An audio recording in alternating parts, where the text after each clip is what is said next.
లేకుండా లంప్ ఎందుకు పెట్టుకున్నానా, నేను ఎందుకు చేసుకున్నానా అనుకున్నాను. నీ ఇన్నర్ ఫీలింగ్ ఊరికన్నా వచ్చి చేయబెట్టా అనుకున్నాను. ఎంత పెరుగు వచ్చింది, అది పెరుగు కాదురా.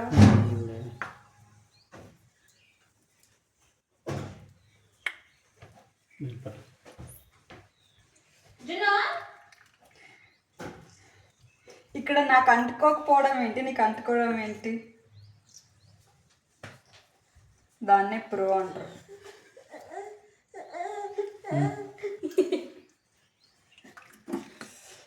దీంట్లోనే ఇంకా పుట్టుడు ఉంది.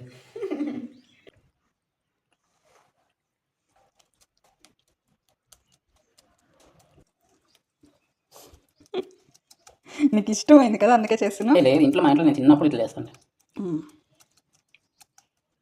Thank you. ఇది వాటర్ లేకుండా ఉంటే మనకు గలీజ్గా ఉండదు. అది ఇందులో నైట్ వేస్తుంటాం కదా, అప్పుడు ఎక్కువ చెత్త వస్తుంది గరుకులాగా బ్లాక్గా. ఈ వాటరు ఇందులో, ఇది వాటర్ తీసిన తర్వాత కూడా మళ్ళీ అందులోకి వేసాం కదా, ఇంకొకసారి క్లీన్ చేయాలి దీన్ని. ఫ్రెష్ వాటర్ వేసి ఇలా చేసి, ఇలా వేసిన తర్వాత ఫ్రెష్ వాటర్ వేసి క్లీన్ చేస్తే మనం నైట్ కరిగిస్తాం కదా, అప్పుడు మళ్ళీ ఎక్కువ గలీజ్ ఉంటుంది, చెత్త ఎక్కువ రాదు. కొంతమందికి అదే ఎక్కువ వస్తుంది, గరక అంటారు. అది ఎంత బటర్ వచ్చింది చూసి. నాకు అసలు అంటుకోలేదు చూడు. ఇలా అంటుకోకుండా వస్తేనే పర్ఫెక్ట్గా మనకు వెన్న తీయడం వచ్చిందని అర్థం. నీకు రావట్లేదు, నాకు వస్తాను చూడు. అదిగో నీకు తీయడం రావాలి, అది కూడా ఒక ఆర్టే. చూడు, నేను ఎంత ప్రెస్ చేసినా ఆయన నా చేతికి అంటుకోవట్లేదు.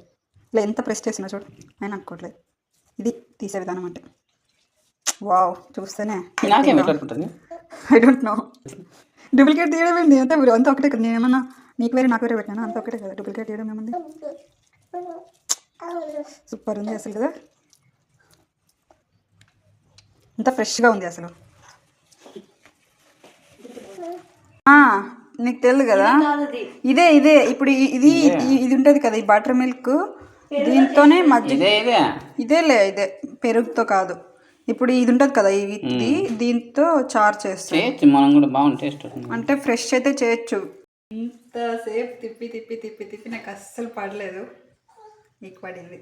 ఎందుకు వెన్నదొంగ వేణు నాకు ఇప్పుడు అర్థమవుతుంది. ఎంత టేస్ట్ ఉంటుంది కదా వెన్న, అందుకని వెన్న దొంగ.